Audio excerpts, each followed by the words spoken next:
हाय दोस्तों, शिक्षा भंडार लेकर आए हैं आज आपके लिए सूर्यकांत त्रिपाठी निराला का जीवन परिचय। तो यहाँ देखेंगे पंडित सूर्यकांत त्रिपाठी निराला का जन्म बंगाल के महिसादल राज्य के अंतर्गत मेदिनीपुर जनपद में बसंत पंचमी के दिन 1896 ईस्वी में हुआ था। इनके पिता पंडित राम सहाय त्रिपाठी नौकरी के लिए यहाँ आ बसे। इनके पूर्वज उत्तर प्रदेश के उन्नाव जनपद के गड़ाकोला गांव के निवासी थे। इनके बचपन का नाम सूर्य कुमार था। ये अपने पिता के इकलौते पुत्र थे।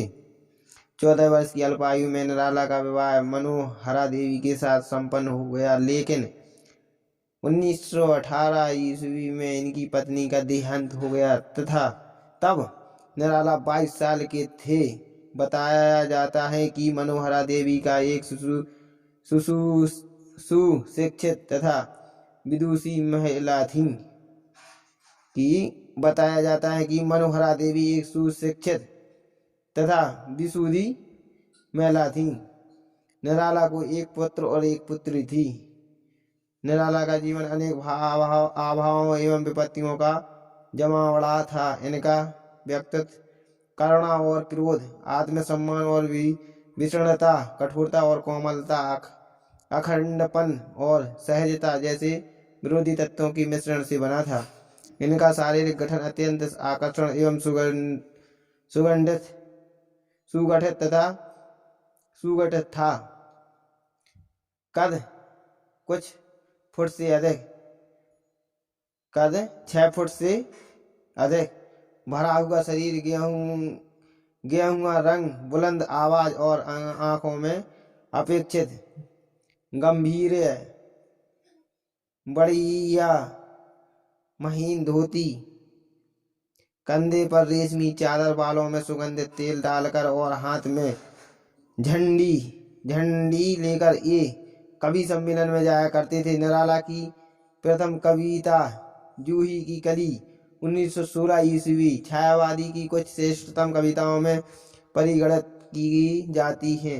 सन 1916 ईस्वी में से 1958 ईस्वी तक निराला निरंतर काव्य साधनाओं में तल्लीन रहे। इनकी कविता के विषयों में पर्याप्त विविधता है। श्रृंगार प्रेम, रहस्यवाद प्रेम, राष्ट्र प्रेम और प्रकृति वर्णन के अतिरिक्त शोषण के विरुद्ध विद्रोह तथा मानव की प्रति सहानुभूति का स्वर इनके काव्य में पाया जाता है। निराला अकुंठ एवं वयस्क श्रृंगार, दृष्टि तथा तृप्ति के कवि हैं। बसंत ऋतु निराला की प्रिय ऋतु है, पर बसंत से भी अधिक गीत और मुक्त वर्षा पर इन्होंने लिखे हैं। निराला दार्शनिक कवि भी हैं और भक्त कवि भी। मृत्यु के निषाद पर इनकी बहुत सी कविताएं हैं। इनके अनेक विनय के पद भी हैं। निराला की प्रतिभा बहुमुखी थी। कविता के अतिरिक्त इन्होंने उपन्यास, कहानियां, निबंध, आलोचना और संस्मरण भी लिखे। इनके कुछ अनुवाद कार्य भी हैं। इन्होंने समन्वय तथा मतवाला पत्रों का संपादन भी किया। भावों की विविधता के साथ साथ निराला की कविता में भाषा एवं शैली की विविधता भी पाई जाती है। हिंदी कविता में मुक्त छंद का प्रवर्तक करने का श्रेय निराला को है। इनकी अधिकांश रचनाओं की भाषा संस्कृति गर्भित है। कुछ कविताएं बोलचाल की भाषा में भी हैं। इनकी भाषा में ओज एवं प्रसाद गुण का अधिक है। इनके काव्य में छायावाद, रहस्यवाद और प्रकृतिवाद तीनों के दर्शन होते हैं। निराला की मृत्यु 15 अक्टूबर 1961 ईस्वी में प्रयाग में हुई थी। तो इनकी मृत्यु ध्यान में रखना, 1961 ईस्वी में प्रयाग में।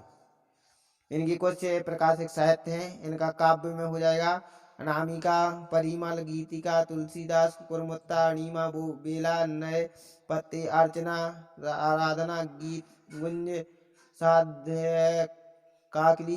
इनका उपन्यास हो जाएगा अप्सरा, अलका, प्रभावती, निरूपमा, उच्छाखल चोटी की पकड़, काले कारनामे, इनकी कहानी हो जाएगी। चतुरी चमार, शुक्ल की बीवी लिली, निबंध हो जाएगा। चाबुक, प्रबंध पदम, प्रबंध प्रतिमा, प्रबंध परिचय, रेखा चित्र हो जाएंगे इनकी। बिल्लेश्वर, बकरी तथा कुल्ली भाट, और आलोचना हो जाएगी। पंत और पल्लव, रविंद्र, कविता कानन, नाटक हो जाएगा। शकुंतला, जीवनी हो जाएगी। राणा प्रताप, प्रहाद, भीम, ध्रुव, अनुवाद हो जाएगा। महाभारत, श्री रामकृष्ण बचनाथ मित्र, विवेकानंद के भाषण, देवी चौधरानी, कृष्णकांत काबिल, अष्ट आनंद मठ, बालकांड, रामचरितमानस, ये हो जाएंगे इनके अनुवाद। तो आज के लिए इतना ही। वीडियो अच्छी लगी हो तो लाइक, कमेंट, सब्सक्राइब